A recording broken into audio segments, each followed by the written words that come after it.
درنو زده کوونکو السلام علیکم ورحمت الله وبرکاته. په دې هیله چې راته روغ جوړ او خوشحاله وئ. ګرانو زده کوونکو زموږ تاسو درس چې دی د نوکانو ته پاملرنه دی چې موږ تاسو باید ډېره توجه ورته وکړو، ډېره پاملرنه ورته وکړو دې برخې ته.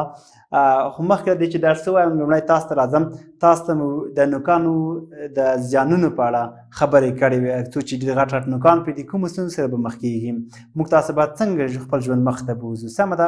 خپل نزاکت او نظافت څنګه باید پام وکړو.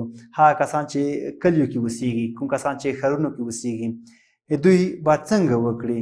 آیا غټ غټ نوکان پرېږدي یا خپل نوکان واخلي؟ آفرین. دوی باید خپل نوکان چې دي باید وایخلي، پرې نه دي چې غټ شي که نه، ځکه میکروبونه ترې لاندې پټېږي. موږ تاسو خو کلیوالي ژوند چې څوک لرو، هغوی بیا مثال هلته خو نور څاروي ساتي که نه، حیوانات ساتي کورونو کې، غواوې، وزې، میږې، پسونه که نه، نو هغوی چې سرپرستي کوي، ساتنه یې کوي، روزنه یې کوي، نو حتما به ته په خاورو کې هم لاس ورته وایي، مثال په اخرو کې به هم لاس وایي، په واښو کې به هم لاس وایي، دا به څنګه هلته ډېر میکروبونه راځي نوکانو ته، سمه ده. آفرین. بله خبره مې تاسو زده کړې وه چې تاسو به دغه درس څنګه دی په خپل کور کې له ځان سره ښه صحیح ووایئ. کوم لغت مو چې نه پوهېدئ لاندې کرښه ترې کش کړئ که نه، زه به یې تاسو ته ووایم، معنا به یې کوم درته، سمه ده.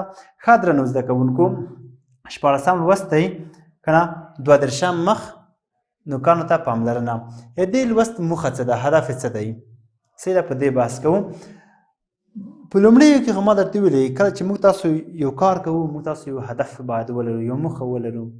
زه تاسو ته درس در کوم، هدف دی ما څه دی؟ هدف مې دا دی چې تاسو په درس باندې پوه شئ، تاسو یو شی زده کړئ، یو نوی شی زده کړئ. صحیح ده.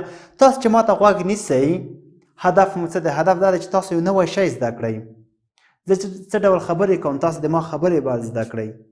زه تاسو ته کوم درس وایم، کوم لغتونه معنا کوم، څه ډول جملې جوړوم، تاسو باید هغه زده کړئ. سمه ده. هسې نه چې موږ تاسو خپل وخت یې ناخواسته ضایع کړو. ګورئ که نه، مثال زه چې بازار ته ځم، ولې ځم؟ یو هدف مې دا دی چې هلته به یو شی اخلم که نه. زه چې کله جومات ته ځم، ولې ځم؟ هدف مې دا دی چې هلته خدای پاک عبادت وکړم، لمونځ وکړم، تلاوت وکړم که نه. زه چې مثال تاسو چې مثال ښوونځي ته ځئ، ولې ځئ؟ علت دا دی چې تاسو هلته یو شی ولولئ، یو نوی شی زده کړئ. سمه ده. اوس دلته د کتاب دغه نوکان ته پاملرنه چې دا درس ولې راوړی دی؟ هدف یې څه دی؟ یو خو هدف یې دا دی، ګورئ چې موږ تاسو متن باید ښه ولوستلی شو.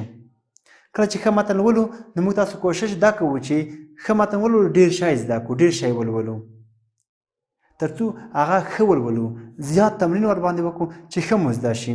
اوس که نوکانو ته پاملرنه مثال موږ تاسو ته نوي وي، اول به ګډ وډه وایو، دغه یو عنوان به ګډ وډ وایو. که چیرې لږ همداسې وخت به ورتېر شي، نو بیا به ډېر ښه وایو، ځکه موږ ته خو تکرار شو، موږ ته خو اشنا شوه دغه کلمه، موږ سترګې ورسره اشنا شوې، غوږونه مو د اورېدو سره اشنا شول که نه، له ډېرو شیانو سره موږ تاسو پوه شو، اشنا شو ورسره، نو ځکه راته ښه زده کېږي. صحیح ده. بل چې دی د متن لیکل دي، نو دغه متن که مثال موږ تاسو ښه ولیکو، مثال زه لیکم نوکانو ته، ګورئ که چې زه نوک لیکم، نوک، صحیح ده، نوک. د نوک چې زه ډېر ولیکم نو ما به ډېر ښه زده شي. خو که اوله بیخي داسې کلمه چې زه نه وم ورسره مخ شوی، داسې کلمه به ما سره اوس ډېره کمه ذهن کې وي چې زه نه وم ورسره مخ شوی، نو هغه که مثال اوله ماته وي، نو زه به لږ چیټ کړم، اوه دا څه شي دي، دا چې او دا به داسې لیکل کېږي که نه. خو که چیرې زه ډېر شی مې لیکلی وي، ګوتې مې ورسره عادت وي، آموخته وي ورسره، بیا ستونزه نه لرم، انشاءالله ډېر ښه به لیکم. صحیح ده. بل چې دي د نوکانو غوڅولو او پاک ساتنې ته پاملرنه په متن کې د رستاړي په نښه کول دي. ګورئ موږ تاسو متن باید صحیح ولولو، صحیح یې ولیکو. صحیح ده. د درس د څه په اړه چې راغلی، مثال نوکانو ساتنې او غوڅونو په ارزښت باندې پوه شو، چې مثال څومره ارزښت لري، څومره ګټه لري چې موږ تاسو یې غوڅو نوکان. صحیح ده. او په کتاب کې د رستاړي په نښه کول دي. ګوره یو رستاړی دی، یو تاړی دی، یو رستاړی دی. صحیح ده. تاړی په خپله کې یو مختاړی دی، یو رستاړی دی که نه، چې رستاړو په نښه کول دي. سمه ده. دا به هم تاسو کورنۍ دنده وي. ښه، اوس راځم، دلته پوښتنې شوي دي.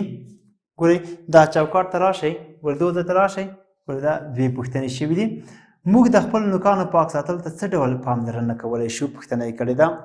یعنې موږ تاسو د خپل نوکانو پاک ساتنې ته څه ډول پاملرنه کولی شو؟ ګورئ هغه باید همیشه پاک وو، هغه باید واړه شي، هغه غټوالي ته پرې نه ښودل شي، هغه په هفته کې یو یا دوه ځلې واخیستلی شي تر څو موږ تاسو چې غټو نوکانو څخه خلاص شو نو د میکروبونو څخه به خلاص وو. سمه ده؟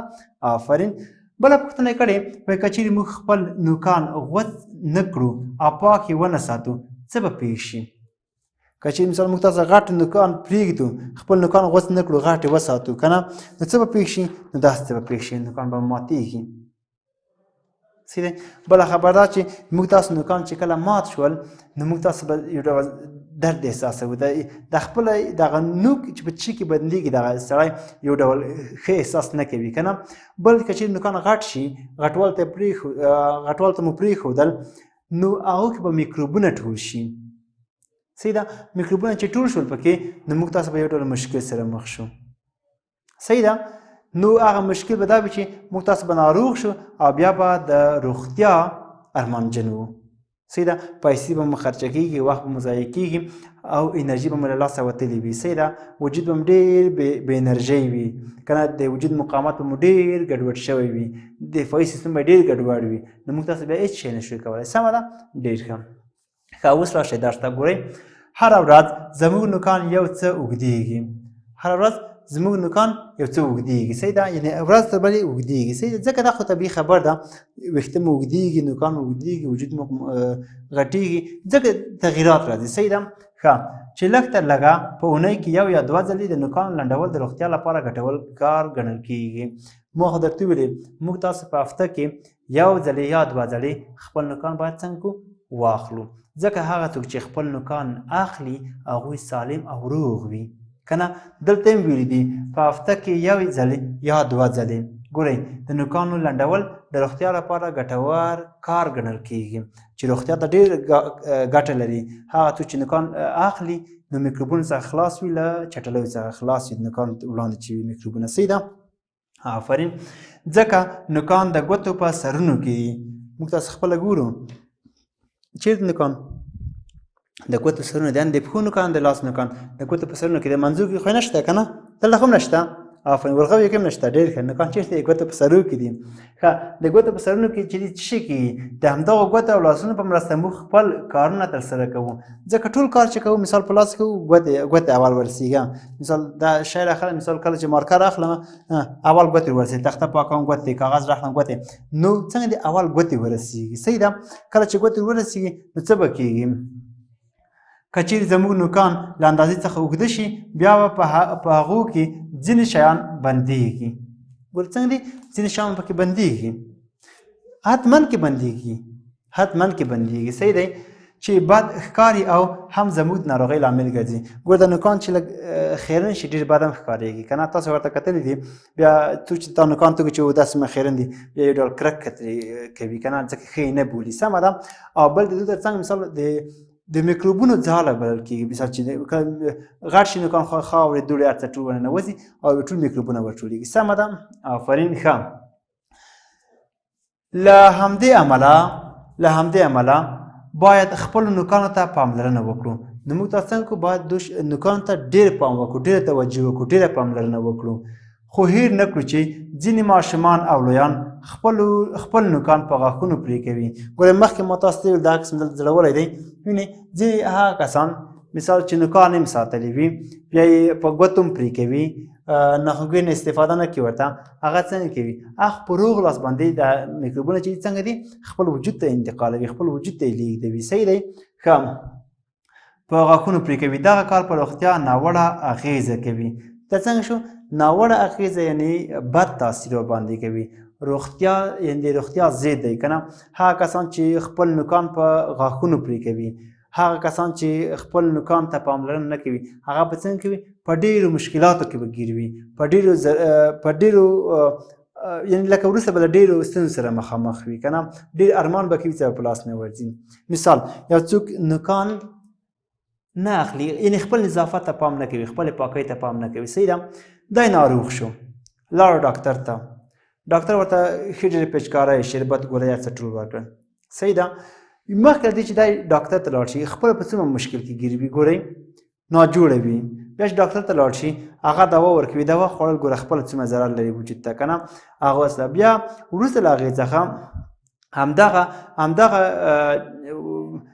ارمان بیا وروسته کوي اقتصادي مشکل ورته پیښ شي دوا باندې پیسې لاړې هم دوا خوري وجود مقاومت ضعیفېږي وجود ته تاوان رسوي صحیح دی هم د خپلو ورځنیو فعالیتونو څخه لویږي که نه هغه څوک چې د ډېر وجود ضعیفه شي وجود مقاومت یې کم شي دا د ورځنیو فعالیتونو څخه لویږي درس نشي لوستی که نه خط نشي لیکلی مطالعه نشي کولی وظیفې ته نشي تللی خپل کار نشي کولی هیڅ شی نشي کولی که نه ځکه د وجود سستیږي وجود ضعیفېږي چې وجود ضعیفه شو نو دا له هر څه نه یوه طرف ته کېږي علت یې هغه کوم نظافت چې هغو ته نه کتلو صحیح ده ښه اوس بیا سره ګوره زیرتو هم تاسو فقط غوږ ورته ونیسئ هره ورځ زموږ نوکان یو څه اوږدېږي ښه کرار ارتوان تاسو غوږ ورته ونیسئ چې لږ تر لږه په اونۍ کې یو یا دوه ځلې د نوکانو لنډول او د روغتیا لپاره ګټور کار ګڼل کېږي هغه څوک چې نوکان لنډوي د روغتیا لپاره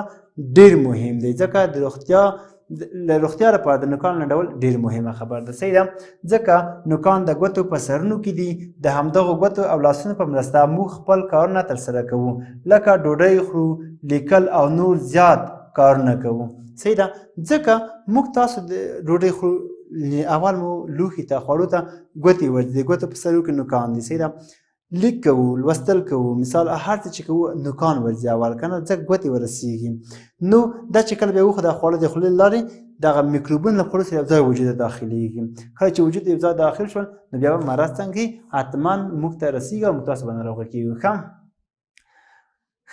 لکه ډوډۍ خورو لیکل او نور زیات کارونه کوو که چیرې زموږ نوکان له اندازې څخه اوږده شي بیا په هغو کې ځینې شیان بندېږي چې بد ښکاري او هم زموږ د ناروغۍ لامل کېږي ښه یا لامل ګرځي له همدې امله باید خپلو نوکانو ته پاملرنه وکړو خو هېر نه کړو چې ځینې ماشومان او لویان خپل نوکان په غاښونو پرې کوي دا کار په روغتیا ناوړه اغېزه کوي پوه شوئ آفرین نوکان به غټ نه پرېږدئ پاک به یې مینځئ په هفته کې یو یا دوه ځله به یې حتما اخلئ یعنې پرې کوئ به یې پاک به یې مینځئ په خوله به یې نه اخلئ په ناخونګیر به یې واخلئ پوه شوئ درنو زده کوونکو زموږ تاسو درس همدومره و دا کورنۍ دنده مو دا ده چې دغه درس به په خپلو کتابچو کې ښه منظم ولیکئ تر بیا هم په خدای سپارم ښې چارې